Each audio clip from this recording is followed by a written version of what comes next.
Amém. Quem crê nesta palavra, dá glória a Deus, cenáculo. Quem crê, dá glória a Jesus, igreja. Abre o texto de João 6, irmãos, versículo 22. Melhor dizendo, versículo 25. João 6, 25, nós vamos ler esse texto. Quem não tiver Bíblia, por favor, chegue naquele que não tem, para você poder participar com ele dessa leitura.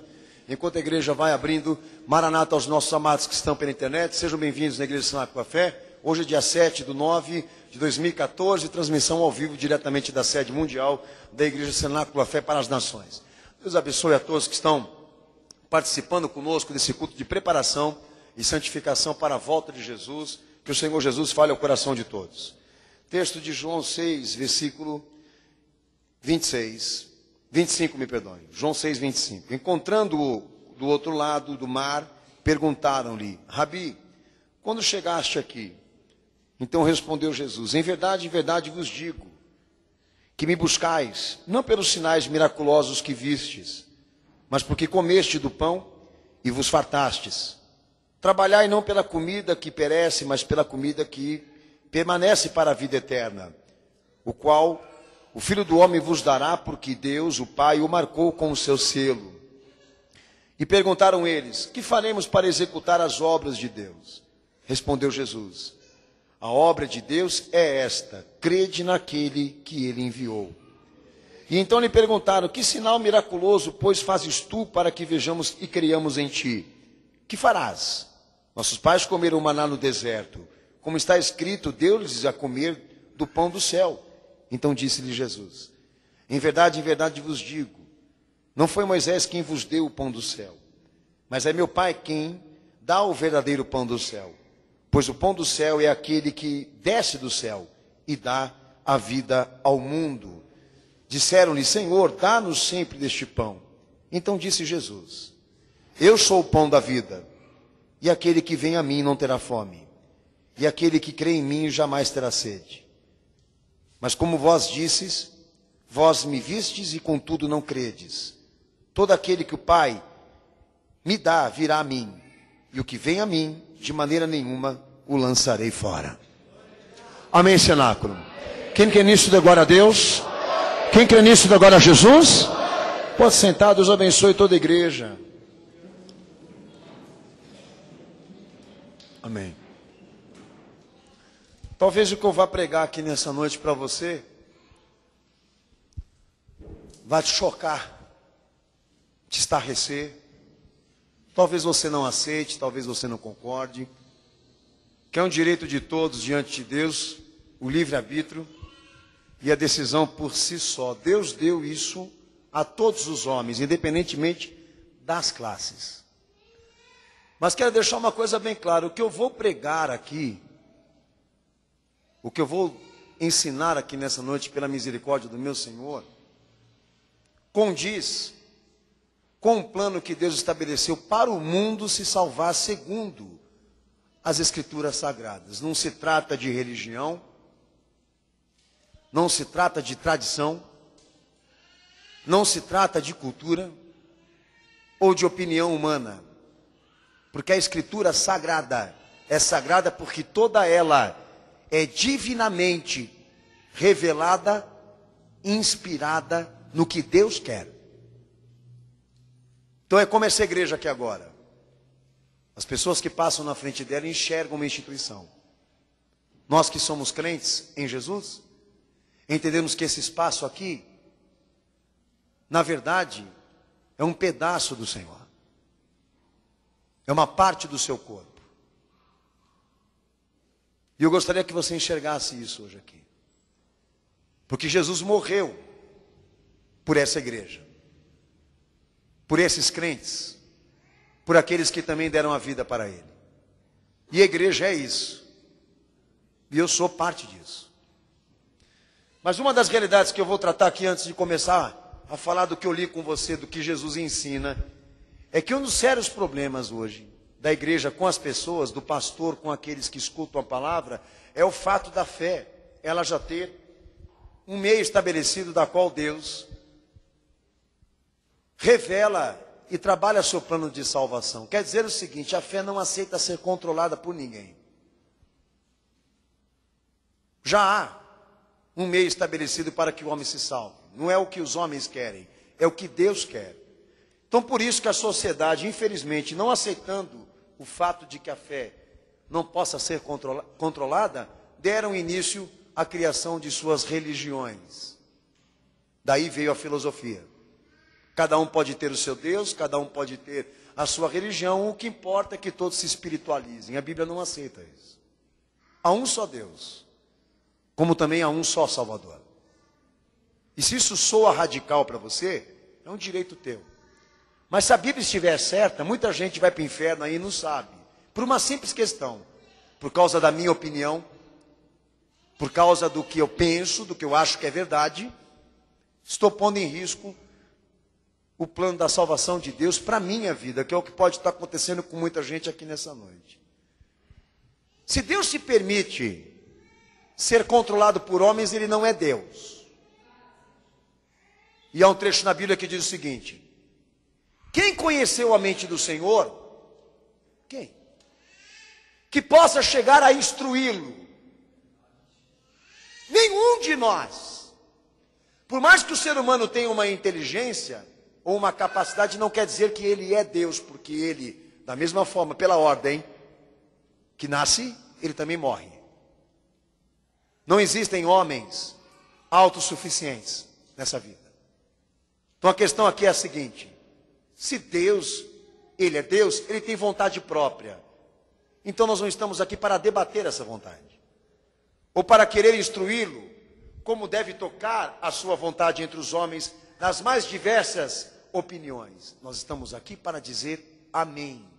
Aquilo que se confirma por vontade divina, nós estamos aqui para aceitar. A experiência da igreja é isso, nós não debatemos.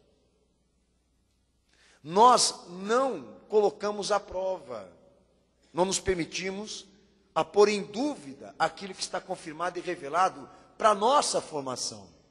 Porque entendemos que se estivermos contrariando a vontade de Deus, nós estamos cavando a nossa própria sepultura. Se a tua frustração é o fato de Deus não poder ser controlado por você, eu acho que é meio maligna essa questão.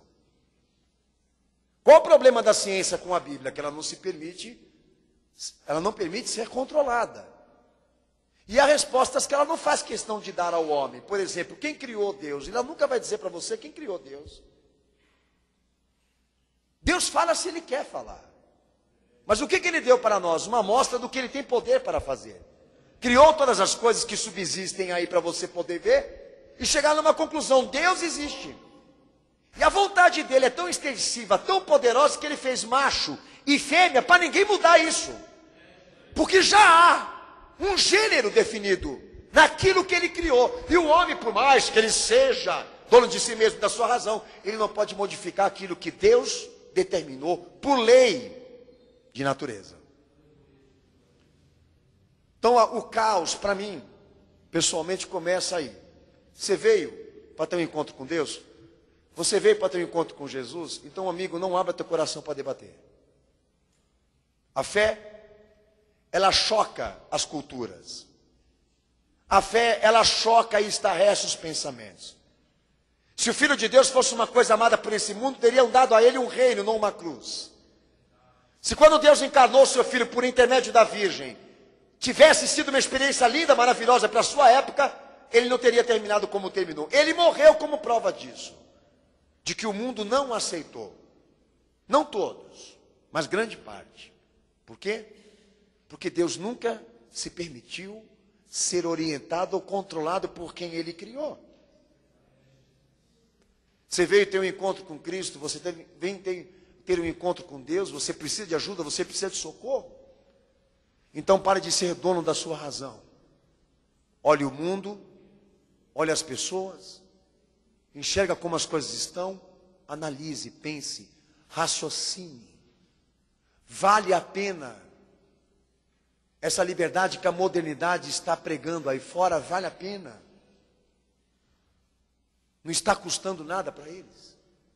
O mundo nesse momento, querer ser autônomo, independente, até criador do seu próprio Deus, se ajoelha, se dobra do próprio Deus que ele esculpiu.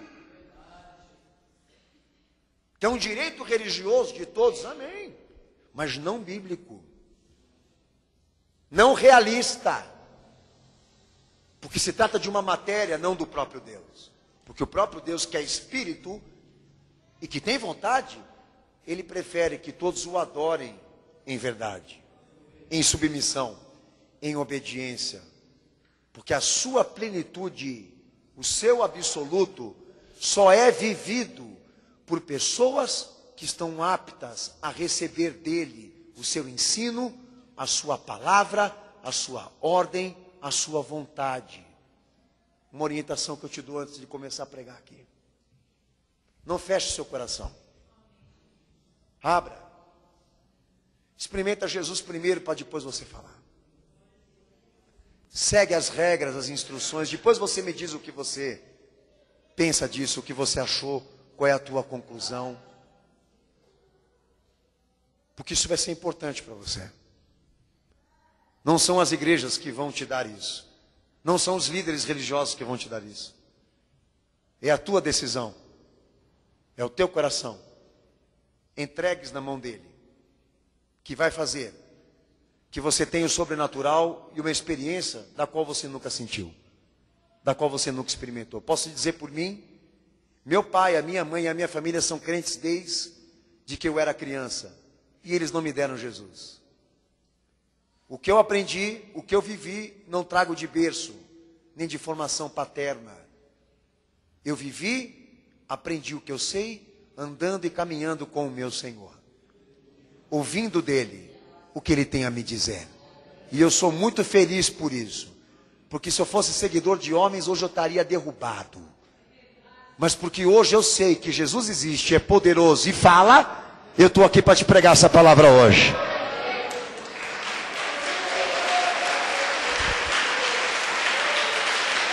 Amém. Às vezes se pergunta por que Jesus ele usou o pão para se representar. Porque é um fato histórico que eu quero colocar aqui diante de vocês, pelo uso simbólico da palavra pão. Porque Jesus, para pregar dele mesmo, ele utilizou uma das referências mais importantes do homem na época. Talvez hoje não, porque hoje é mais o carro, a casa, a roupa. Mas naquela época o pão era tido na sociedade, principalmente na sociedade israelita, como o alimento mais importante da sua dieta.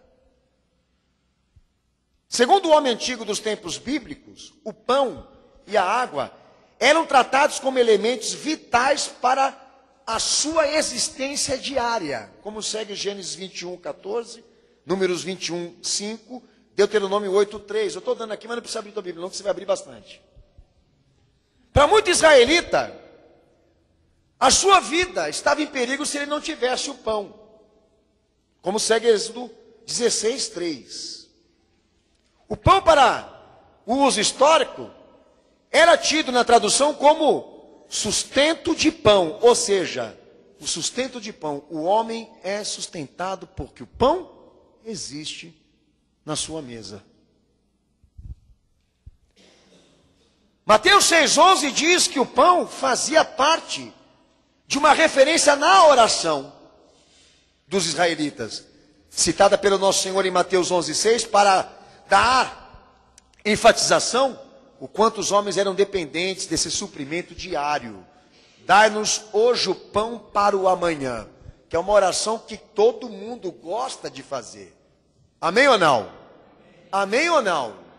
Amém. Não interessa nem a questão de que religião ele é. Mas na oração dele para o Deus que ele está orando, vai ter e vai estar citado lá o pão de cada dia.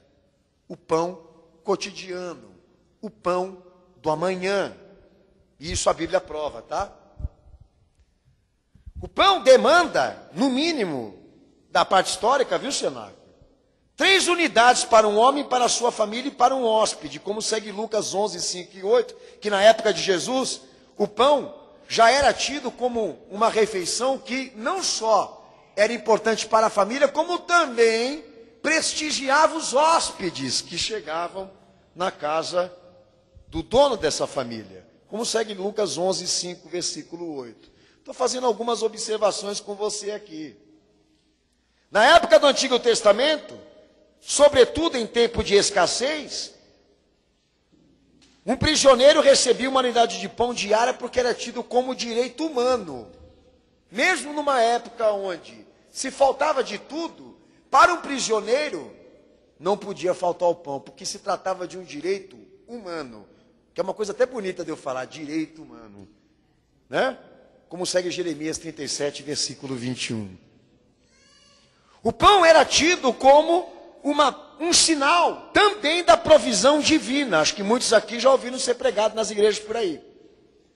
Para as necessidades físicas de um homem, como segue Mateus 6,11, Lucas 11,3.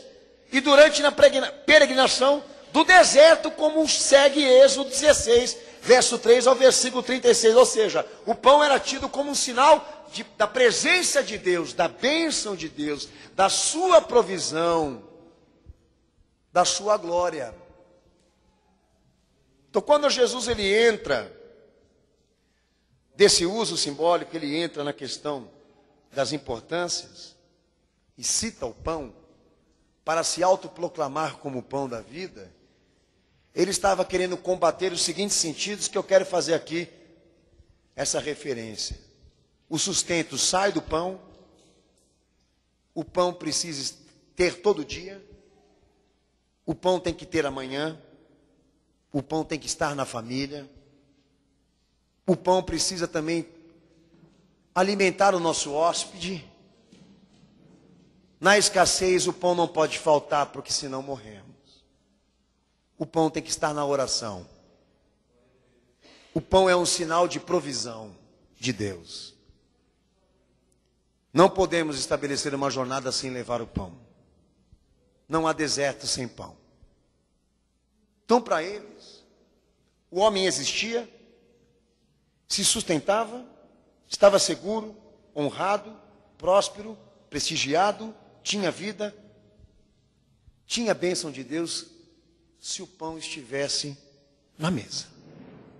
Quando Jesus se manifesta para ensinar o verdadeiro conceito da fé, essa pregação, ela é formada para dar resposta do que Deus pensa em relação à vida, em relação às pessoas, em relação ao mundo das realidades. E Jesus passa a pregar, a ensinar, a ordenar o evangelho, exatamente com esse propósito, para deixar aos homens da sua época muito claro o que ele veio fazer aqui.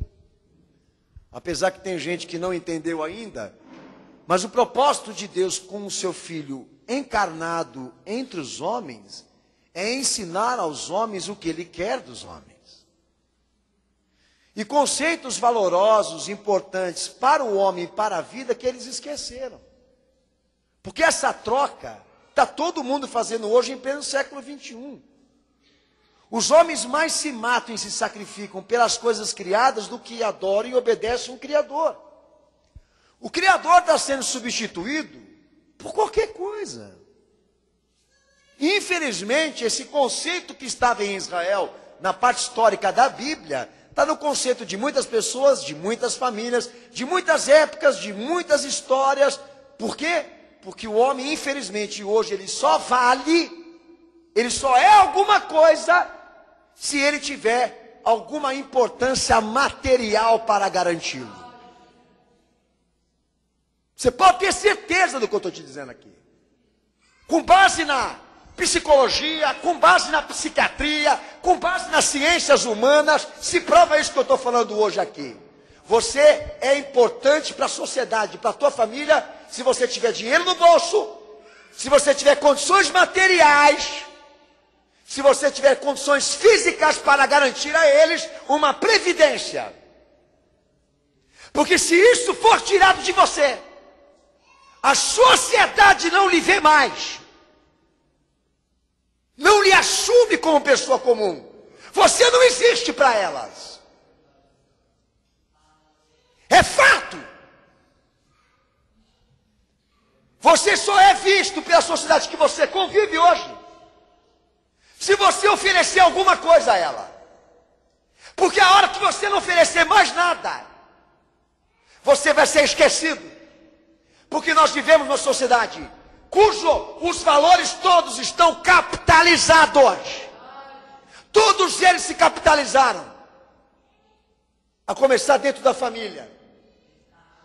Cujo pai e mãe que existem agora, o amor e a dignidade, a verdade, o caráter já não são valores mais importantes para darem aos filhos e eles darem em troca, se sentirem satisfeitos. Por quê? Porque quando um pai e uma mãe não produz aos filhos a condição material que eles esperam ou querem ter, eles pegam e matam. É o que está acontecendo aí agora. Você vai lá fora e pergunta por que o mundo está assim. Porque ele está colhendo aquilo que ele plantou. Só que nós estamos numa fase mais crônica disso que eu estou pregando aqui agora. Porque na época do Senhor Jesus, do nosso Senhor, em que ele estava aqui para a sua missão de morte e ressurreição, a coisa estava começando. E lá, só o fator do pão existir na mesa das pessoas, já dava a elas uma garantia, uma amostra de garantia para as suas vidas. E vou ser bem sincero e dizer para você hoje aqui nessa noite.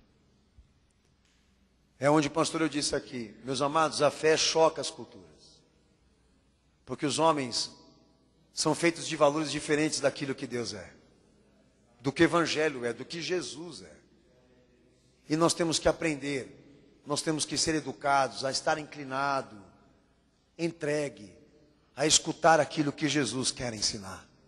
Porque tem muita gente quebrando a cara aí, se esbulachando, se arruinando, infelizmente. Porque tem duas orelhas que não quer escutar Deus falar. E uma cabeça que só maquina para pensar no que ele vai ter amanhã. Quero dizer uma coisa para você. Jesus morreu por você na cruz do Calvário. Não é pelo que você tem. Não é pelo que você pode dar. É pelo que você é.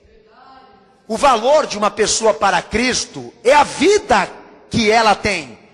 Não é o que ela produz, o que ela pode dar, o que ela pode oferecer a Ele. Talvez a igreja transmita isso, mas Ele não. Ele deu a vida dele porque Ele ama.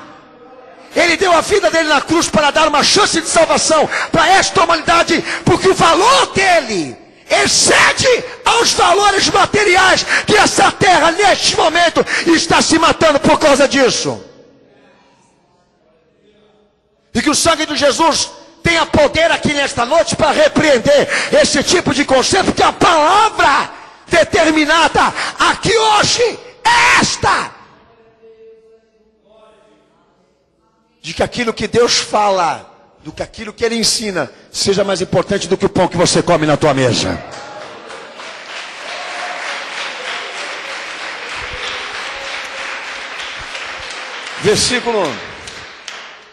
Versículo 32, irmãos, e 33 do capítulo 6 de João, que eu li com vocês.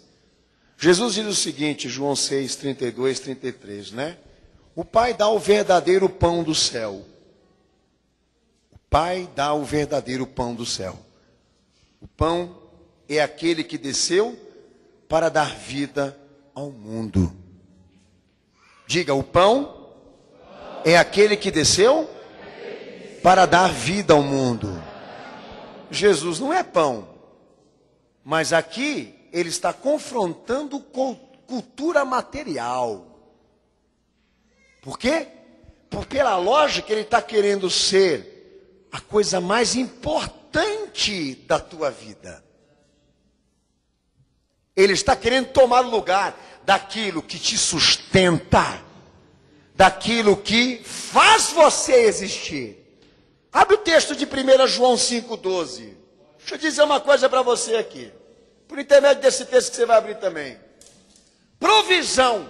O pão é um sinal da provisão de Deus para o conceito judaico. Mas para o conceito, tanto testamentário, como também novo testamentário, que é a Bíblia toda que eu estou falando aqui, tá? A provisão que veio da parte de Deus como prova de amor para a humanidade não veio em formato de pão, não. Veio em formato de filho. Lê o texto aí.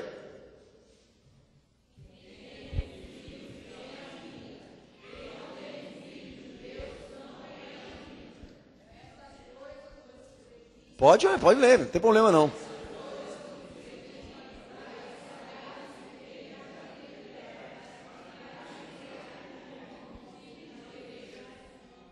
Amém.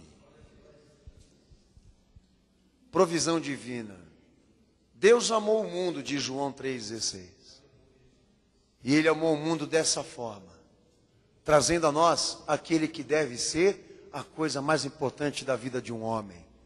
Deus amou o mundo de uma tal maneira que deu o seu único filho para que todo aquele que nele creia não pereça, mas tenha vida eterna. Porque aquele que crer nele terá a vida eterna. E a vida eterna quer dizer o seguinte: bênçãos aqui e bênçãos futuras. Bênçãos eternas. Salvação. Mas a questão aqui é a seguinte: ora, pastor, esse conceito está errado. Deus só me ama se eu tenho condições materiais de me sustentar? A Bíblia diz não. A prova do amor que Deus lhe deu está baseado no fato dele permitir que o teu pecado e a tua condenação caísse sobre o único filho que ele tinha. E sendo assassinado e morto na cruz do Calvário, ele substituiu você na condenação. E lhe deu uma oportunidade de você se salvar por intermédio de uma experiência de fé, remissão, arrependimento, conversão e eleição de Jesus, como único Senhor e Salvador da tua vida, que é a base fundamental do Evangelho. A prova do amor de Deus com a tua vida não se baseia em base material. Não está baseada em valores materiais. A base do amor de Deus está no fato dele ter te dado um filho pela tua salvação. Você não se sente amado por isso? Isso não é importante para você? Está aí. Por que ele pregou? Porque para muitos a salvação não é uma coisa importante. Eu digo salvação da alma. Se redimir com Deus, se reconciliar com Ele, se arrepender com Ele, mudar, fazer o que lhe agrada, não é uma coisa importante para certos indivíduos. Porque a coisa mais importante é o santo que vai pôr o pão na mesa dele, hoje e amanhã. Então, se na cabeça deles lá, o pão simbolizava, por uma outra via, a sua existência, o homem só existe porque o pão o alimenta. Jesus disse não. A única fonte de vida que Deus determinou é Cristo. Ou seja, o único meio do homem subsistir, existir para Deus é Jesus existir nele. É o fato de Cristo estar na tua vida, é o fato de Jesus estar na tua casa, é o fato de Jesus estar na tua família, é o fato de ele estar na tua consciência. Para Deus, um homem só existe para ele se Jesus existe nele. Não porque ele tem o pão para comer, mas porque ele tem Cristo. A reconciliação e a aliança de Deus confirmada na sua vida. Então sabe o que isso quer dizer? Que a partir do momento em que Deus determinou que o seu filho seria o caminho, a verdade e o poder da vida para todos os homens aqui se salvar, Deus entende o seguinte: todos aqui devem se reportar a Ele agora. Se você quer condição de vida, você vai aprender a orar e se ajoelhar. Quer condição de vida, lindão? Vai aprender a ouvir Jesus falar. Você quer condição de vida? Vai aprender a obedecer. Porque Deus enviou este pão para te alimentar. O pão que deu a vida para este mundo. Você quer condição de vida? Você vai ter que aprender a tornar Jesus o teu pão. Eu não falei que ia te assustar aqui? A sociedade pode não entender isso que eu estou pregando aqui, mas você deve entender que você entrou hoje aqui. Eles estão lá correndo de um lado para o outro, buscando satisfações, mas nós, a revelação de Deus, Cristo. E para a palavra, um homem só existe, ou ele só é beneficiado pela vida, se ele vai à fonte disso. E a fonte disso é Jesus. Sendo ele a fonte, todos nós temos que nos reportarmos a ele agora. A nível de adoração, de serviço, de obediência, de comunhão, a nível de união. Porque ele deve ser a coisa mais importante que nós temos agora nessa vida. E por que você quebrou tua cara? Por que você se estourou? Porque você achou que a vida é uma propriedade dos homens. Que a vida, todos nós nascemos com ela. Mas quero dizer uma coisa para você. Natureza não é isso que eu estou pregando. Todos nascem por ordem natural, mas condição de vida só Jesus pode dar ao homem. Porque isso é um privilégio de quem busca, de quem crê, de quem obedece, de quem vive o que ele é. Agora, se você acha que dá para fazer de uma outra forma, é o que você vai fazer, como a sociedade faz.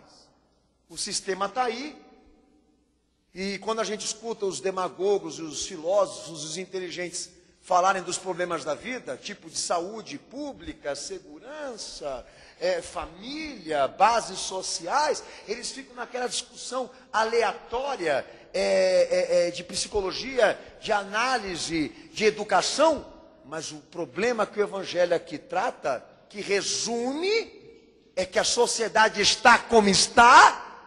Não é porque ela não tem educação, não é porque ela não tem acesso à dignidade social, não é porque a imoralidade, a corrupção política, não é porque os homens não sabem lidar com a vida. O mundo perece porque não tem Jesus,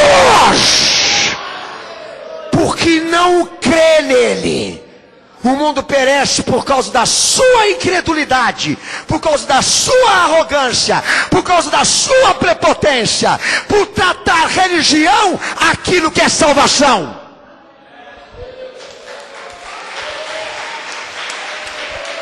Levante a sua mão para o céu. Levante a sua mão para o céu. Diga: Jesus é a fonte da vida. E quem tem Jesus na sua vida, tem a vida. Porque tudo aquilo que Jesus opera para a salvação do homem. Então, como já dizia Paulo, um homem sem Cristo é um miserável mesmo, né? Um homem sem Jesus, ele não pode nada, ele é impotente. Porque eu me tornei cristão, porque enxerguei isso. Aprendi a minha impotência com as marcas do meu Senhor sendo crucificado por mim. Aprendi a minha transgressão, reconheci o meu pecado vendo ele sofrer por mim ali. Porque o que ele fez ali ele não precisava fazer, mas fez porque nós precisávamos disso. Então é óbvio, amados, que hoje vai ter que ser tomada uma atitude aqui radical por parte daqueles que estão aqui nesse culto, de saberem hoje, nesse exato momento, o que é mais importante para você. Há uns aí que acham que, para se livrarem de traumas, de caos, de perca, de frustrações, de decepções com a vida, a melhor coisa é tratar a mente. É tratar a mente. Mas para o Evangelho, a única saída para você se levantar desse tombo, dessa desgraça toda que Deus permitiu você cair, é você receber e amar, e crer e obedecer aquele que você rejeitou toda a tua vida. Porque a Bíblia entende que a vida não é uma propriedade dos homens.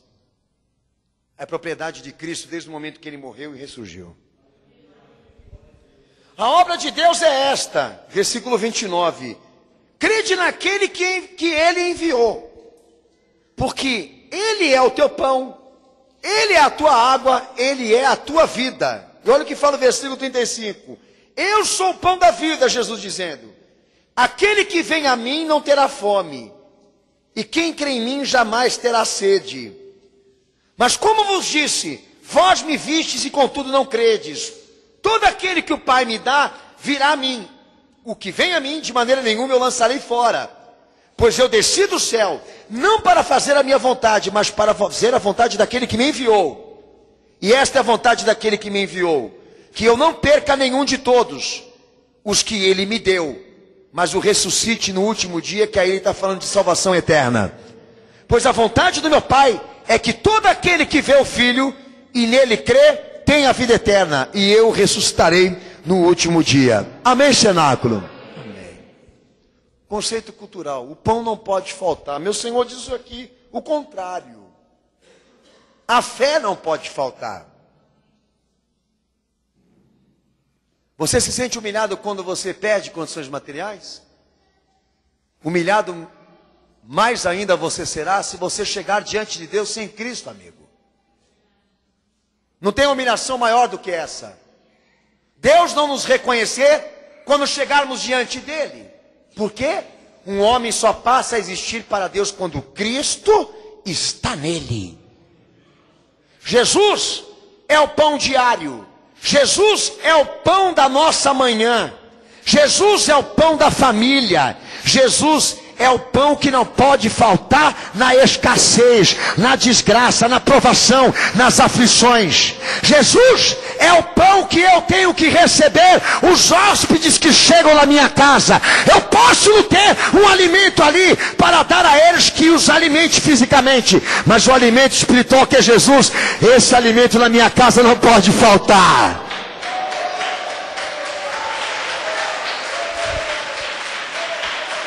Por quê?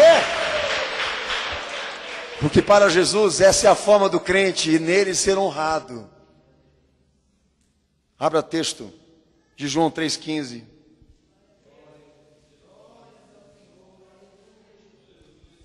O cara fica desesperado se amanhã ele não tem condições físicas, materiais para corresponder às necessidades cotidianas, diárias da vida dos outros. Mas Jesus, por intermédio dessa palavra, está querendo dizer exatamente o que? Olha, isso constrange, mas tem que constranger mais você ainda, se amanhã Deus não permitir você se levantar. Porque sair pela casa, sair da porta da tua casa para trabalhar, já é uma condição divina. E levantar, também. Tem gente que levanta e não põe na ciência da sua vida, que aquele fator dele continuar vivendo, parte da misericórdia de Deus sustentá-lo, não dele ser alguma coisa. Tem gente que não pensa nisso, mas Jesus está querendo implementar isso no ensinamento. Lê o texto.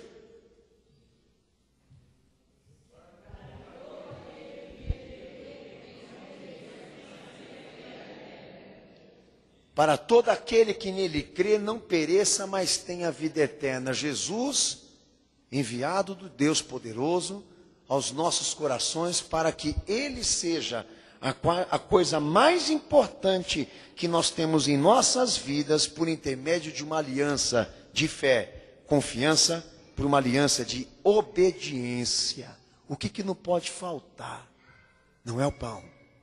O que não pode faltar na tua vida é Jesus. O que não pode faltar na tua vida é a fé. Tem muita gente que encara a oração debaixo de dignidade própria. Tem gente que encara a oração debaixo, entendeu, de coisas boas que ele acha que ele faz, e Deus obrigado a escutar o que ele diz. Esse é o conceito religioso. Mas para a Bíblia Sagrada, a Escritura Sagrada, um homem sem a fé em Jesus, Deus não escuta. Olha o que Jesus disse: aqueles que Deus me der, que o Pai me der, eu não vou mandá-los embora. Aqueles que o meu Pai me confiar, ele vai fazer o quê? Ele vai ensinar fé. Vai ensinar aqueles que estão ali a viverem dele. Isso quer dizer o quê? Que quem vive dele entendeu que do que Jesus é, do que ele fala, do que ele ensina, aquilo que Jesus promove é o que vai sustentar ele nesse dia que ele vai levantar agora e vai viver. Se alguma coisa acontecer, se alguma ocorrência vier, ele vai estar pronto para encarar e superar, por intermédio não da sua força, nem da sua inteligência, mas por intermédio da formação que Jesus o deu, da experiência com a fé. É a fé que nos traz a atenção de Deus. É a fé em Jesus que nos traz a condição de vida que todos nós precisamos. É o fato de nós crermos nele, obedecermos eles, que faz Deus se compadecer de nós. Ou então cada um aqui existir para Deus. É essa ponte de união e ligação que Jesus interligou entre a raça e o Deus poderoso por intermédio do sofrimento, da morte e da ressurreição que ele viveu. O Pai só entende a oração de quem ora em nome de Jesus. O Pai só escuta o clamor daquele que está na fé. O céu só se abre, Deus só se compadece, Deus só responde por intermédio daqueles que são da fé. A Bíblia nos ensina isso também para explicar o motivo de muitas pessoas estarem indo em busca de Deus e não encontrarem, de não terem suas orações respondidas, de não terem as suas buscas honradas, porque fizeram mal, fizeram do jeito humano, fizeram contradições, influenciado por filosofias. Porque eu lhe garanto, se você entregar a tua vida a Jesus, e for um crente nele, e no que ele ensina, as experiências que Deus te prepara, são tão poderosas, que vão te alimentar aqui, e te alimentar lá com ele na glória. Vão te garantir e te assegurar uma vida eterna. Uma vida eterna. Eu vou deixar uma coisa clara para vocês aqui, amados. A começar pela questão do hóspede, né?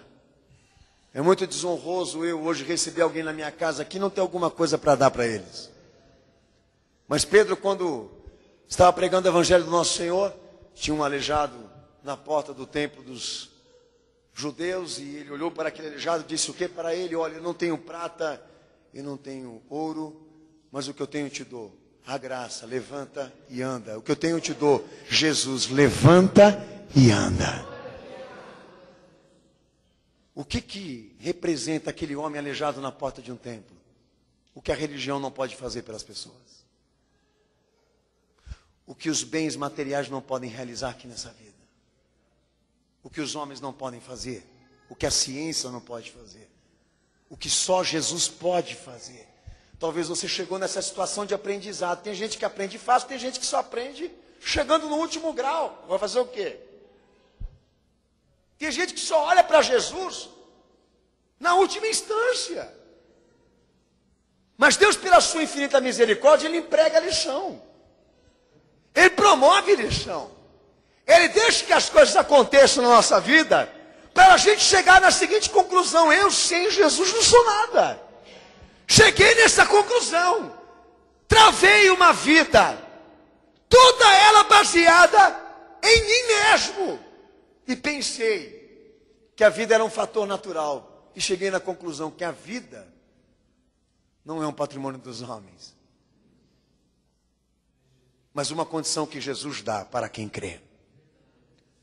Só vive os benefícios da salvação dele quem crê nele, quem confia nele. Mas eu quero dar um texto mais ainda importante para os amados irmãos aí pensarem. Filipenses 1, 27.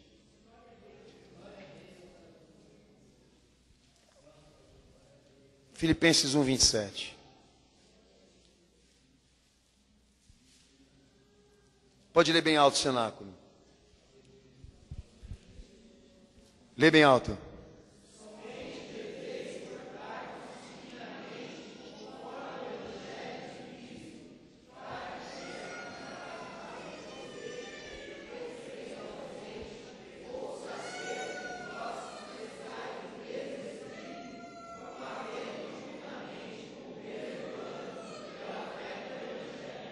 O que não pode faltar?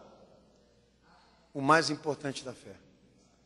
E o que é o mais importante da fé? A obediência. O que Jesus dizia? Que aqueles que o obedecem, Ele vive nele. Cristo vive nele. Quem o obedece, Jesus, permanece nele. O que para Paulo era mais importante? Que todos aqueles que fossem nessa fé se comportassem como o Evangelho prega. Se comportassem como a regra da fé ensina. Porque assim estaremos semeando bênçãos com Deus e colheremos bênçãos com Ele. O que colocaremos na terra agora em prática de vida, nós vamos colher no nosso futuro. Porque todas elas estão instruídas e influenciadas por aquilo que o Senhor quer de mim. Porque eu provei, por intermédio de um espaço de 1 mês, 2 meses, 3 meses, não sei quanto tempo esse cara foi crente. Eu provei que Jesus é a coisa mais importante da minha vida. Durante esse tempo que eu vivi experiências de fé. Passei a buscar, a procurar, a me inclinar em Cristo para obter dele o que ele quer de mim. Pois é baseado nessa iluminação. Pois é baseado nesse suprimento espiritual que nós não vamos tomar decisões erradas aqui nessa vida para pagar amanhã. Bom, Jesus, ele tem que ser o teu pão diário, o teu amanhã. Ele tem que ser o pão que vai estar na mesa da tua família. Ele vai ter que ser o pão que vai alimentar os teus amigos. Ele tem que ser a coisa mais importante tua hoje aqui. Tem sido? Não. Nunca foi. E por isso que você quebrou a cara. Porque você recebeu Deus do teu jeito. Você tocou a vida como você decidiu. Jesus nunca teve oportunidade, talvez, de ter opinado alguma coisa na tua vida, ou então compartilhado alguma coisa com você. Está distante, separado, seco, morto para Deus. Por causa do teu orgulho, da tua prepotência, da tua dureza, por ser dono de si mesmo. Você desgraçou com a vida. Mas há esperanças hoje aqui de que isso seja modificado por intermédio de uma entrega tua pessoal. O fato de você chegar hoje diante de Deus e dizer aqui, vou assumir, ganha pontos para você. Faz com que Deus se compadeça da tua vida. Jesus veio para isso, para dar uma chance. Ele veio para nos dar a chance que não merecíamos. Ele conquistou lá, para tirar a gente do buraco, da falência. Mas qual é a experiência milagrosa desse povo hoje aqui nesta igreja? Ouvir o que você nunca teve disposto a ouvir, amar o que você nunca teve disposto a amar, tornar importante aquilo que você sempre desprezou, o que você sempre desqualificou, o que você sempre ignorou. Cristo. Se você quer mudar, quer sair, quer que Deus faça alguma coisa pela tua vida, amanhã Jesus vai ser a coisa mais importante que você vai colocar na pauta. Amanhã, quando você se levantar, você vai tornar Jesus a razão da tua existência, a razão dos teus planos, o que ele prega, a tua consciência, porque essa é a vontade de Deus para todo homem na terra, para que eles se salvem, mas pode ser o motivo do teu caos. Eu me sinto humilhado, não me sinto gente, quando eu não tenho dinheiro para comprar o pão da manhã. Mas Jesus diz aqui, olha, se sinta humilhado, indigente, desgraçado e maldito, por você não ter a salvação da tua alma e o Salvador. Porque isso não vai comprar a tua salvação. O fato de você existir e ter condições materiais não te faz uma pessoa digna diante de Deus e nem um salvo. Porque só a fé em Cristo faz pessoas existirem para Deus aqui. Versículo 26, ele diz o seguinte: buscai o pão que farta as vossas almas. Este pão é a minha carne. Versículo 51. Versículo 55. A verdadeira comida.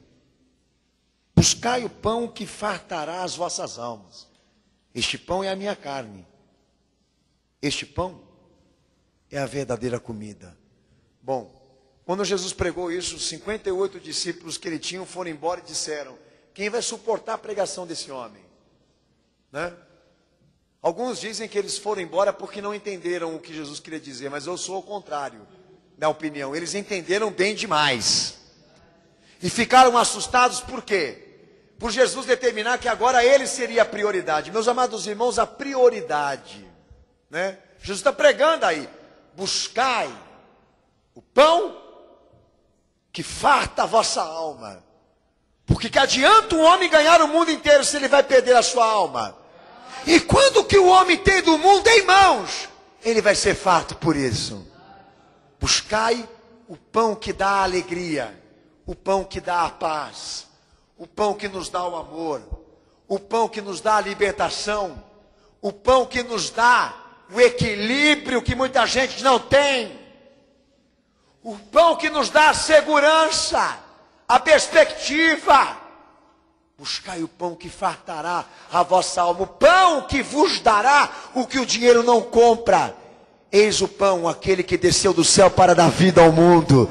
Eis o pão, aquele que dá a sua vida pelos pecadores. Eis o pão, a minha carne, a minha vida, o meu testemunho, a minha obra, a minha palavra. É o que Jesus está querendo falar aí.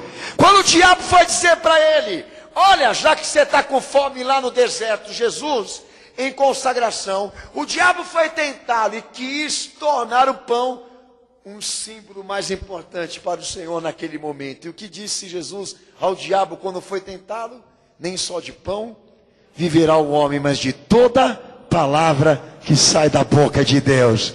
Eu fico triste, eu fico amargurado, eu fico desesperado, não por saber que amanhã não vou ter condição financeira para comprar este pão, mas de saber que hoje Deus não falou. De saber que hoje eu não estou sentindo a presença dEle. Porque eu sei que se Deus estiver comigo, que se Jesus estiver na minha vida, amanhã, depois de amanhã, no futuro, todas as coisas Ele vai me acrescentar. Todas elas Ele vai me dar. Todas elas Ele vai realizar, assim como me garantiu de entrar pela porta do céu, me purificando, me restaurando, me libertando, me curando e me dando uma nova vida. A minha garantia de que eu vou levantar amanhã, a minha garantia de que amanhã eu vou dormir, a minha garantia de que a minha família não vai ser destruída, é o fato dele falar, dele ensinar, dele estar aqui, desse povo hoje estar orando, clamando a presença dele, para andar com ele, pisar nas suas pisaduras. Essa é a nossa segurança, essa é a nossa garantia, esse é o nosso pão cotidiano. A palavra que sai da boca de Deus.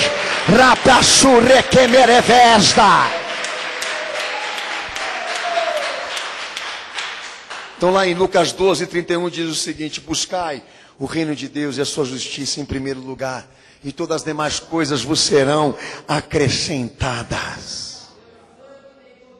Eu te garanto uma coisa, ouça bem o que eu vou te dizer.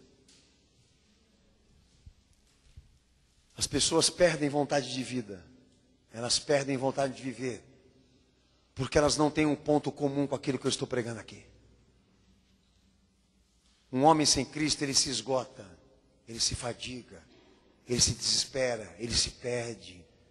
Um homem sem Cristo, ele se abala por qualquer fator, por qualquer situação. Eu vou dar um exemplo claro disso aqui. Uma mãe, quando perde um filho, a gente sabe que essa perca é uma coisa irreparável. O choro de uma mãe que perde um filho é uma coisa tão dolorosa que só sabe quem perdeu.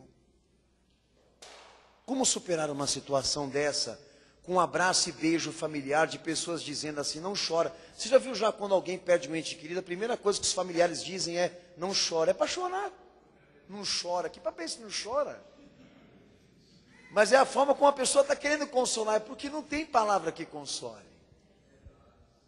Mas qual a importância de Jesus na nossa vida, no momento em que nós precisamos superar o fato de que filho, família, dinheiro, nunca foi a coisa mais importante nossa. E isso que nos consola. Eu vou dizer uma forma como um pai se consolaria pela morte de um filho, saber que ele morreu salvo.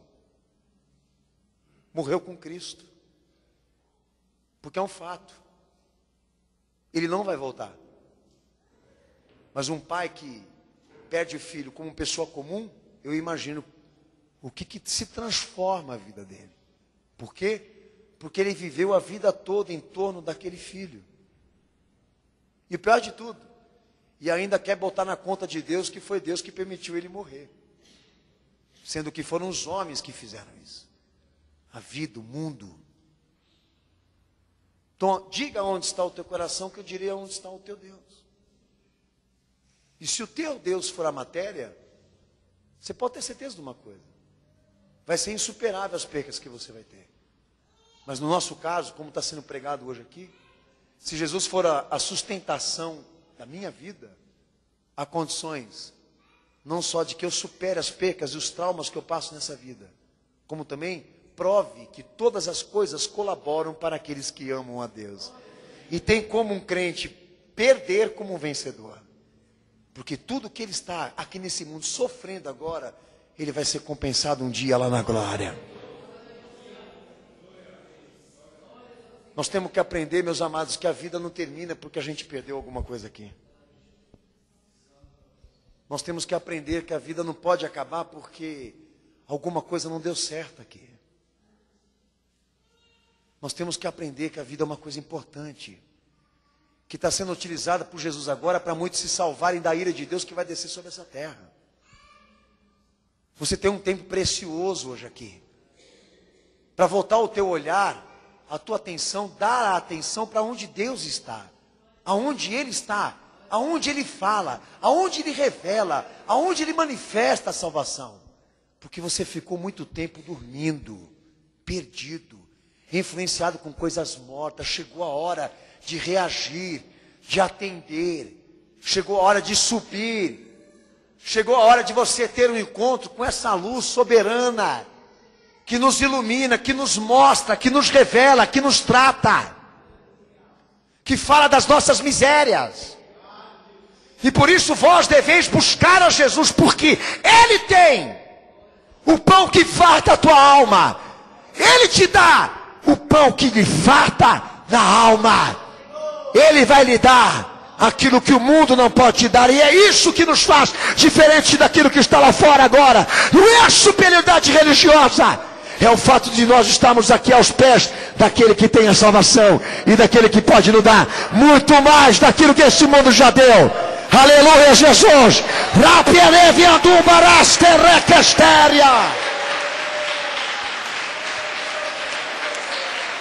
Trabalhe pela comida. Trabalhe pela comida que vos dá a vida eterna, o qual o Filho do Homem vos dará, versículo 27. Porque quem se alimenta de mim viverá por mim, versículo 57. Quem se alimentar dessa carne, deste pão, viverá por mim. Lê o texto do versículo 57 do capítulo 6 de João, lê.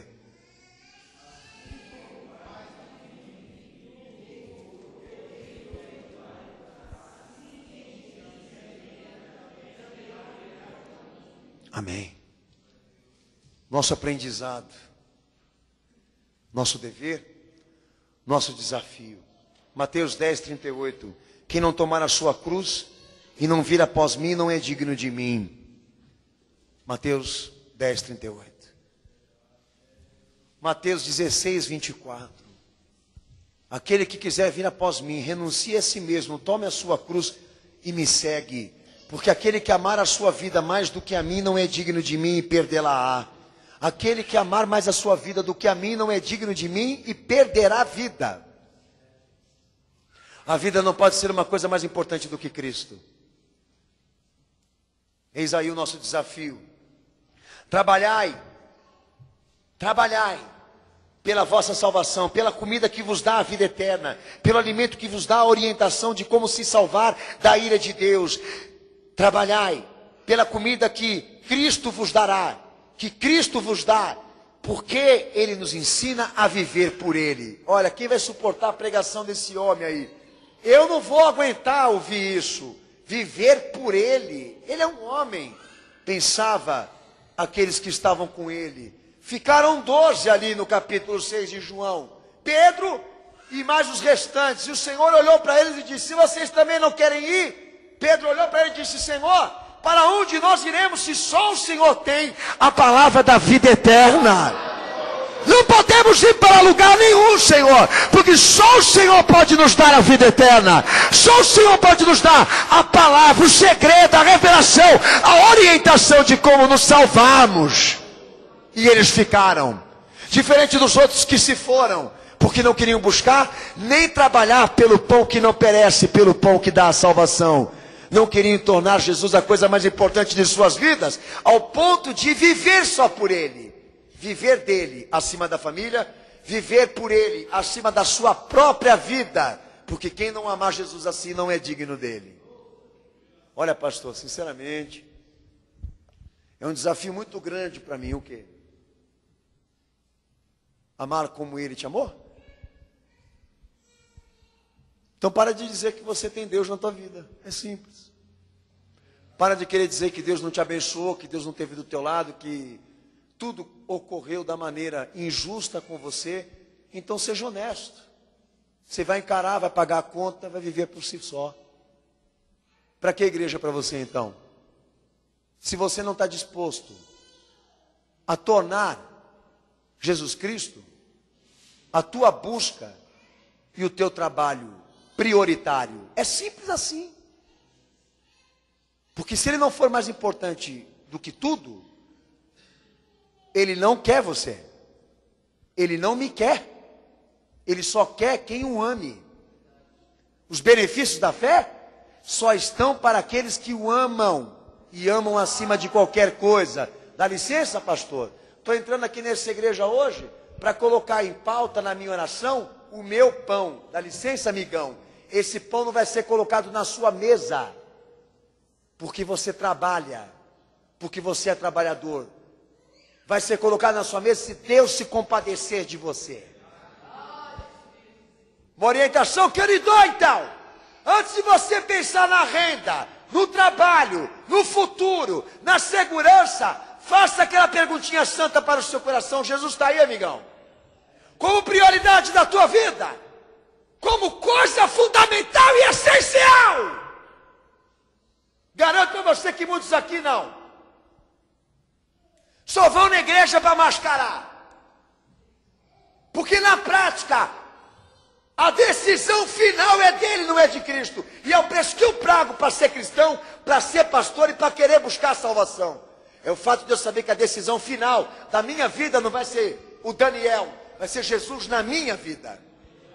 É o preço que o crente paga. Trabalhar, buscar, são iniciativas humanas que podem ter direções diversas. Mas para ter o favor de Deus, todas elas vão ter que beneficiar Cristo mais do que você. E esse preço o povo não quer pagar. Sabe o que o povo quer? O que essas igrejas estão vendendo aí de fé? É pagar. É desembolsar. Achar que bênção se paga com dinheiro. E o meu Senhor não é subornado por dinheiro nenhum. A igreja precisa do dinheiro, Ele não. Ele precisa do teu amor, da tua fé, da tua entrega, da tua vida. Ele te quer lado a lado com Ele para poder ser teu Senhor, teu Salvador, nas piores situações da tua vida. Não falo só da ira futura de Deus, não. Mas o cara não anda, não obedece, não vive com Cristo. Chega aqui desesperado achando que a bênção vai cair do céu assim, não abracadabra pé de cabra. Isso não existe, amado. Buscai primeiro o reino dos céus e a sua justiça. Trabalhai por isso. Porque aqui, quem não tem o conhecimento de Cristo não chega a lugar nenhum com Deus. A nossa meta aqui é termos no coração e na alma a palavra que não perece, a palavra que dá vida eterna. Esse é o bem-aventurado. É o cara que sai de casa sabendo o que ele tem que ser, o que ele tem que fazer, o que ele precisa praticar. Porque ele está debaixo da luz do Redentor. E esse é o preço que Deus mandou o crente pagar. Daí tem aquele cara que passa na rua e fala, mas pelo amor de Deus, isso é vida. Não pode isso, não pode aquilo. Tem que ficar subjugado. Tem que perguntar para a Bíblia. Tem que ir lá ver o manual de regra, o que ele tem que fazer. Meu filho direto vem perguntar, vem falar para mim do que os amigos da escola dele dizem para ele. Pode isso, Pedro? Pode aquilo, Pedro? E eu costumo dizer para ele o seguinte, olha, Pedro, esse pessoal que vem perguntar para você o que pode e o que não pode, você diga a eles uma coisa. A Bíblia é um manual de instrução que só serve para quem ama Jesus. O dever aqui não é as obras boas, o dever aqui é crer nele. Qual é a obra que nós temos que cumprir em Deus? Crer naquele que ele enviou. Porque a Bíblia só serve para quem quer seguir Jesus, amigo. A Bíblia não é um manual para o ímpio, não. Eu só tenho que saber o que não pode e o que pode, aquele que tem a fé em Jesus. Porque aquele que está no mundo, para que ele vai ficar sabendo o que pode e o que não pode? Não há motivos para isso. A Bíblia não tem princípio moral, a Bíblia tem princípio de fé. Aqui não se faz porque a gente ama Cristo. Aqui se faz porque a gente ama Jesus. O povo aqui se sacrifica, o povo aqui se contraria, porque é o preço que se paga aqui para provar que a gente ama Ele, amigão. Pega a tua cruz, para de falar, pega a cruz logo e segue Jesus. Para com essa conversinha furada, entendeu? Assume logo Jesus na tua vida. Porque o fato aqui é o seguinte, Ele te amou, morreu por você, se entregou pela tua vida, te deu palavra, te deu auxílio e orientação. O que impede você de ser dele hoje aqui? O teu orgulho. Daí ele fica lá gemendo de dor. Ai, ai. E a sociedade fica com demagogia para explicar que o problema dele é uma questão de saúde pública, de má gestão política. É uma questão de falta de Jesus mesmo. Porque a gente enfrenta até bandido com arma aqui, filho. Se Deus mandar, nós não temos medo nem de bala, nem de canhão. Porque aquele que está na nossa frente é aquele que está na nossa retaguarda.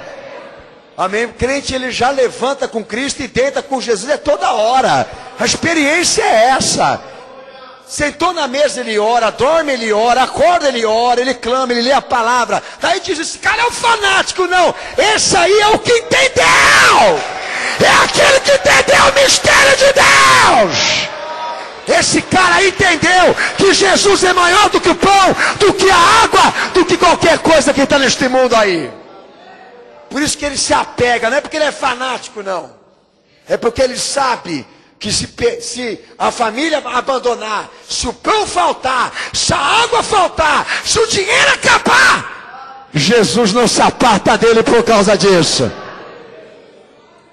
Aliás, ele não aparta ninguém que o Pai deu. É isso que eu estou errando, pastor?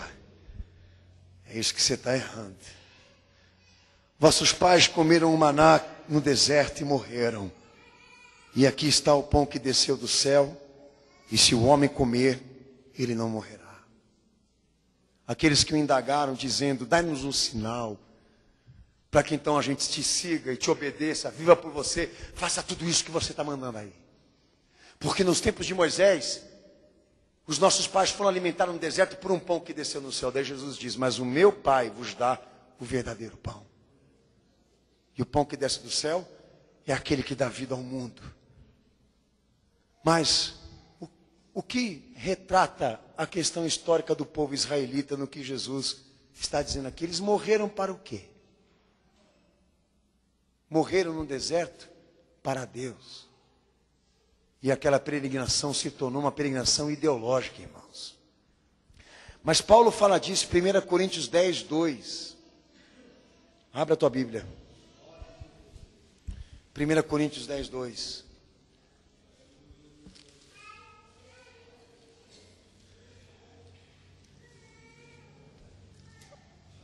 E ele diz o seguinte, todos foram batizados em Moisés, na nuvem e no mar. Todos eles comeram da mesma comida espiritual. Paulo está falando daqueles que morreram aí, tá? Beberam da mesma bebida espiritual, bebiam da pedra espiritual que os seguia e a pedra que era Cristo. Mas Deus não se agradou da maior parte deles. A razão por que seus corpos foram espalhados no deserto. Amém? Por que os israelitas, os judeus, amém? Por que Israel, os judeus, tratam uma história triste, uma história de assolação, porque reflete um povo morto para Deus, irmãos. Então Paulo ele fundamenta a experiência dolorosa do povo judeu. Baseado no quê? Num povo rebelde. Porque o fundamento espiritual da qual eles tinham que buscar e se alimentar, eles se recusaram. E ao invés de buscar uma pátria no céu, eles passaram a buscar uma pátria na terra. Ao invés de quererem um pastor que Deus queria enviar, eles queriam um rei. Foram gananciosos, pervertidos, imorais, transgressores, e por isso chegaram aonde chegaram agora. Mas eu quero falar uma coisa bem assustadora para você. Estão mortos para Deus, mas são os donos do mundo. Estão mortos para Deus, mas são os proprietários de todo o ouro do mundo. Os donos da mídia, os donos das maiores indústrias, a futura nova ordem mundial, que será estabelecida aí na frente. A maçonaria mais forte de todas é a judaica. Mas mesmo eles tendo alcançado o poder mundial, mesmo eles tendo consolidado as repúblicas, mesmo eles tendo consolidado as constituições e as leis de todos os países, estão mortos para Deus. E só conseguiram alcançar as coisas da terra. Por quê? Porque negaram o alimento espiritual. É duro quando você ouve uma história como essa, né? Porque eu estou falando de um povo aqui que se julga sofredor, perseguido, mas não é bem como eles contam, porque grande parte deles inventaram isso para gerar, transformar ainda mais em renda, ainda mais em poder político. Não que judeus não foram mortos, foram, mas com pretextos, ok? De tanto que esse povo, lá quando saiu do Egito, estava fascinado por uma terra, por um reino, por uma glória. Por isso que quando Jesus veio, eles o mataram e o crucificaram. Escutei a irmã Alessandra falando disso aqui. Por que eles o mataram e o trocaram? Porque eles não queriam o alimento que Deus queria dar. O que eles estavam em busca não era a parte com Deus, mas a parte com os homens. E infelizmente a igreja está sendo feita disso. Está sendo construída com base em perspectivas e anseios e desejos humanos. Mas se nós somos alimentados pelo Senhor com o alimento que Ele quer nos dar, o que esse alimento espiritual está dando hoje para você daqui? Suporte para você não ter uma morte com Deus decretada. Porque nós entendemos aqui que se Deus não compadece, se Deus não tem misericórdia, se Jesus não fala, se Ele não supre, se Ele não revela, se Ele não trata, se Ele não disciplina, nós estamos perdidos. Porque Ele é nosso pão, a nossa água, Ele é a nossa vida. Eu assumi isso em Cristo. Escolha você aqui hoje, nessa noite. O fato é que você só enxergou que você está morto para Deus, porque você talvez está no fundo do poço. Mas tem homens aí fora que não enxergam que estão mortos para Deus, por quê? Porque eles têm glória, honra, mas antes se for tirado deles, eles vão ser obrigados a enxergar a realidade espiritual, se Deus conceder oportunidade. Por que a desgraça entrou na tua história? Por causa do teu pecado. Por que a desgraça entrou na tua história? Por causa da tua transgressão. E você não tem a oportunidade de mudar isso. Deus está lhe dando essa oportunidade hoje aqui. Talvez você não saiba, mas eu quero lhe dizer, Jesus te ama. Ele não morreu só por mim, morreu por você. E as palavras que Ele determinou para esta humanidade é a luz de Deus, e a consideramos assim, não porque somos religiosos, mas porque estamos marcados com isso. Quem o tem sabe, Ele é real, Ele é verdadeiro, Ele é poderoso. Hoje eu subo nesse culto aqui para te pregar essa palavra, com a minha família na igreja. Não é porque eu sou um cara abençoado, não é porque eu sou um pastor, é porque eu ouvi o que Ele me disse lá atrás. Recebi e obedeci as instruções que Ele me deu. E se não fosse Jesus na minha vida, na minha casa, minha família estava repartida ao meio. Já estaria destruído, porque o pecado está forte nessa terra. A maldição está chegando para todos. E a minha diferença com você é que eu ouvi o chamado e vim. Há 20 anos atrás eu me rendi a Jesus e me convertia, ouvindo as pessoas dizer, não é a melhor coisa que você tem a fazer agora. Aos teus 19 anos de idade, fui consagrado pastor aos 20, e não me arrependo do que eu passei até hoje para chegar até aqui. Porque eu sei que na mão de Cristo, a gente sofre, a gente é provado, a gente é alvo de coisa assim, mas sem Ele, nós morremos. Essa é a diferença.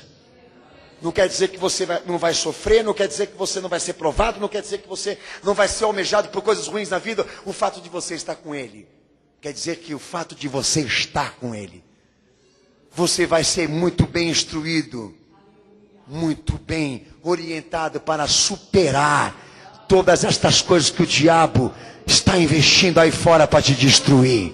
O fato de nós andarmos com Jesus, esta igreja, ter travado uma jornada com Ele, é porque Ele não pode faltar na jornada dessa igreja hoje aqui nesse deserto. Ele é a luz à noite, a luz de dia. Ele é o nosso amanhecer, Ele é o nosso anoitecer. Essa jornada que nós estamos travando aqui, de peregrinação, a diferença de quem vai terminá-la com êxito está no segredo de quem o acompanhou, de quem o orientou, de quem o supriu. A base disso tudo, quem é? Tua família? Você? Teu emprego? Tua renda? Qual é a tua base? Quem é teu Deus? Quem é o teu mantenedor, o teu sustentador? O pastor? A igreja? A religião? Já vi muitos morrerem por causa disso. Não se iluda. Há uma esperança só para você. Já caiu na consciência? Já viu no tamanho do buraco que você está? Então a melhor coisa para você hoje aqui é amolecer o teu coração. Assumir que Jesus também morreu por você para te salvar. Que Ele também te amou. Segurar nas mãos dEle para que Ele te levante dessa situação. E passar a determinar na tua vida a partir de hoje que Ele será a coisa mais importante da tua vida. Mais importante do que a tua própria vida. Porque se você entregar a tua vida para Jesus nestas condições, eu lhe digo, que eu sou testemunha disso, o teu amanhecer vai ser diferente amanhã. Amanhã mesmo, você vai acordar de uma forma e de uma maneira diferente. Só pode saber quem experimenta.